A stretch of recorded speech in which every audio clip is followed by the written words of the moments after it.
Shalom jemaat Tuhan, jumpa lagi dengan saya di program Rekat Renungan Singkat di channel YouTube Johan Kristianto. Kita masih membahas real topik roh ketakutan. Dan kali ini saya akan membagikan salah satu akibat dari seseorang yang dikuasai oleh roh ketakutan, yaitu membuat dia kalah sebelum bertanding. Karena takut gagal, takut kalah, takut tidak berhasil atau sukses.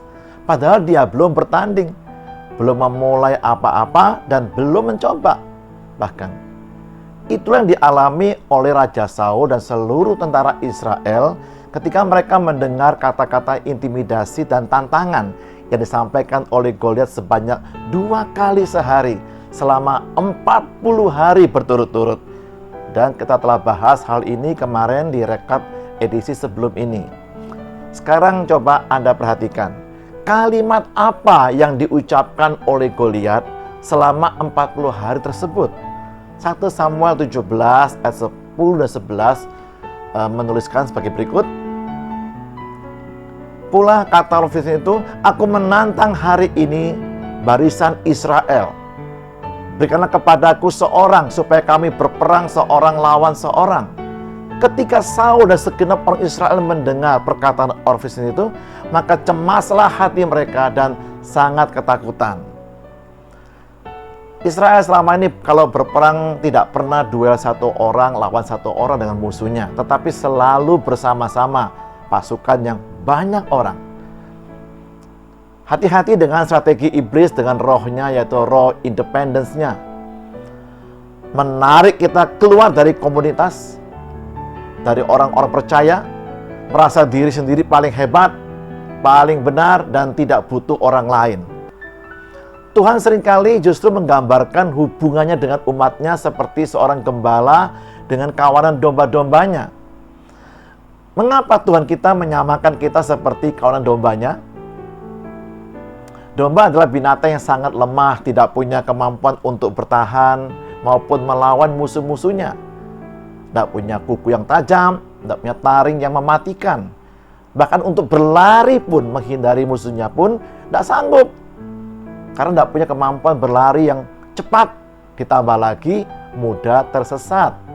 Sehingga domba-domba itu hidupnya selalu bergerombol dan semua kebutuhan hidupnya sangat bergantung dan mengandalkan gembalanya.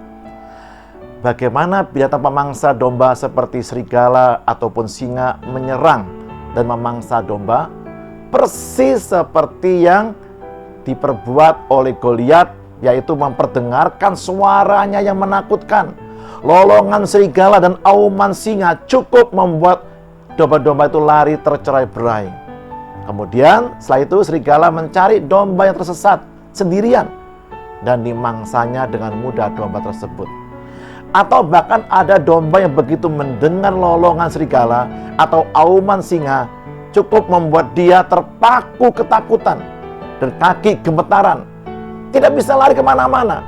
Sudah kalah sebelum bertanding.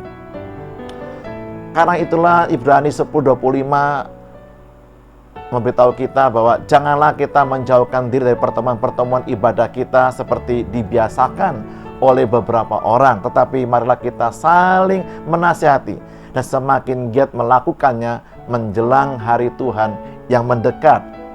Jangan pernah Anda tinggalkan komsel Anda untuk saling membangun dan menjaga satu sama lain. Dan yang kedua, jangan dengarkan suara-suara yang bukan berasal dari gembala kita.